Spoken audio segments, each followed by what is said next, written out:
खुलुमबाय बड'लेण्ड इंखं टेलिभिजन स्टुडिय'आव आं ललिता गयारि दिनै फुंबिलिनि गाहाय रादाबफोराव दं।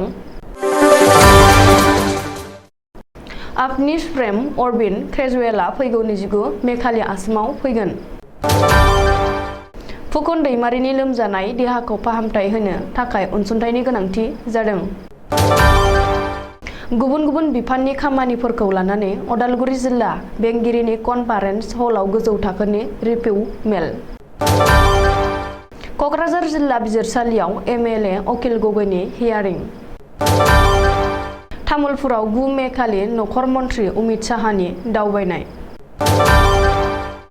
बुलड'जारनि टायार बेरफ्रुनानै छत्तीसगढ़आव सानैनि जिउ खहा।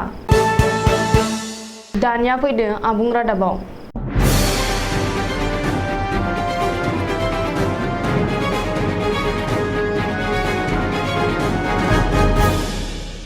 आम आदमी पार्टीनि आफादगिरिजों लोगोसे आथिखालाव दिल्लीनि गिबि मन्त्रि अरबिन्द केजरीवालआ सोलिफु दाननि जोबथा सप्ता एबा फैगौ 29 मे खालि दोलोआरि मेलाव बाहागो लानो थाखाय आसामाव फैगोन।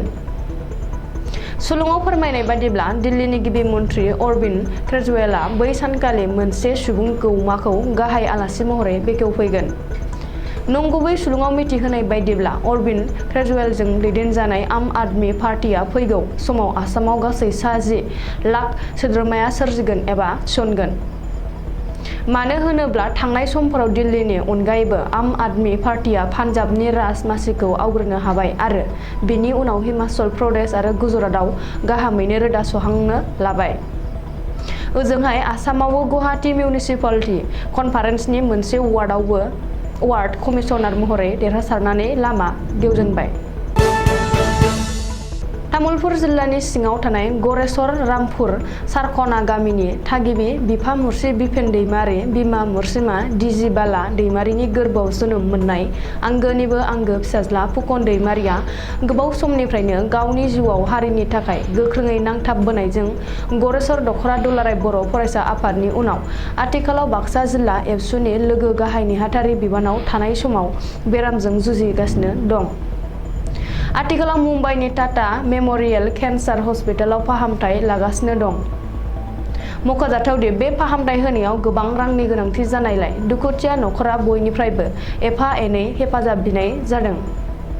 बेखायनो बिथांनि देहाया मोजां जाबोहोनो थाखाय राङारि अनसुंथाइ हरनानै एसेबाबो हेफाजाब होलायनो खावलायहरदों। जायफोरा गोसो गुदुं बिथांमोनहा गाहायाव होनाय फुकन दैमारिनि एकाउन्ट नाम्बाराव फन पे एबा गुगोल पेनि जोहै हरनो हागोन।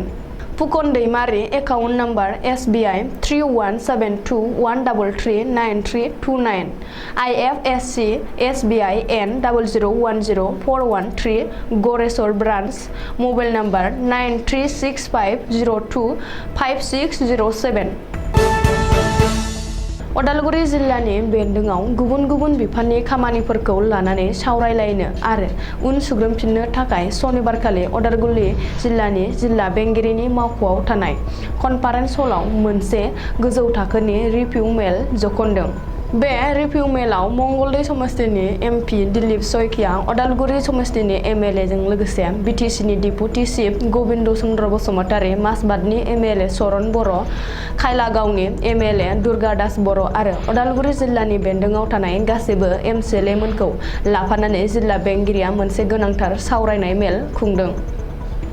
अदालगुरि जिल्लानि गुबुन गुबुन बिफाननि जौगानाय होनाय खामानिफोरखौ नायबिजिर कमिटिया पन्चायत आरो गामियारि जौगा बिफान PWD आबाद आरो बायदि बायदि बिफाननि जौगानाय एबा मावलांनाय खामानिफोरखौ सुलार लानायजों लोगोसे बुजिनानै लादों।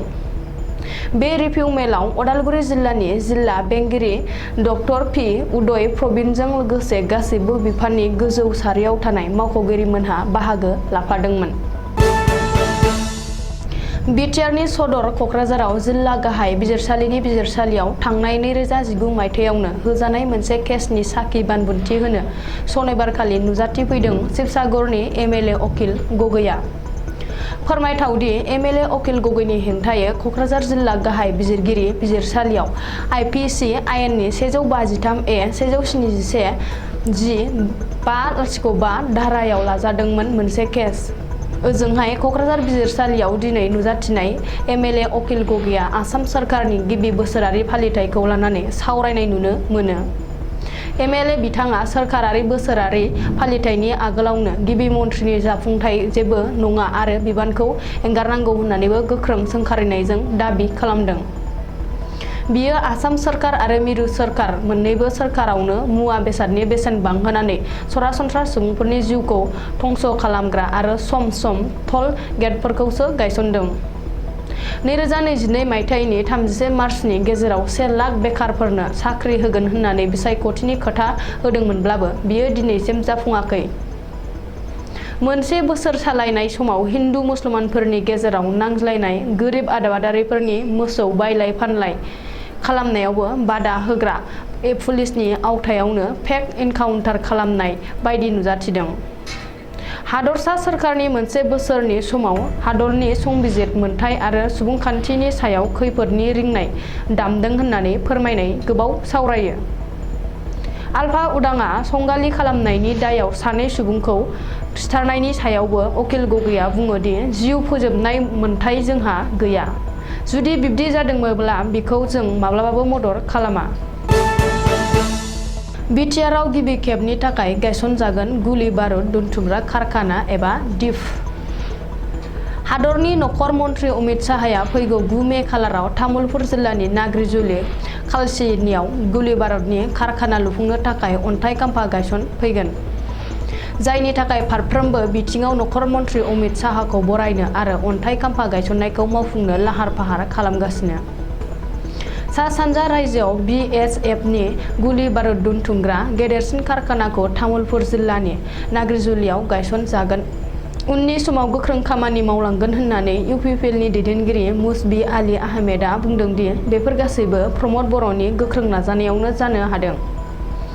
फैगौ 9 मे खालाराव हादरनि नखर मन्थ्रि अमित शाहया तामुलपुर जिल्लानि नाग्रिजुलियाव गुलि बारुद बानायग्रा कारखानानि अन्थाइ खाम्फा गायसनगोन समाव आसामनि गिबि मन्थ्रि डक्टर हिमन्त बिश्व शर्मा, बिटिआरनि गाहाय मावफुं सोद्रोमा प्रमद बर', गोबां केबिनेट मन्थ्रि आरो एमएलएफोर, बिटिआरनि मावफुं सोद्रोमा आरो एमसिएलए बिथांमोनहा ज' बाहागो लागोन होननानै मिथिहोदों।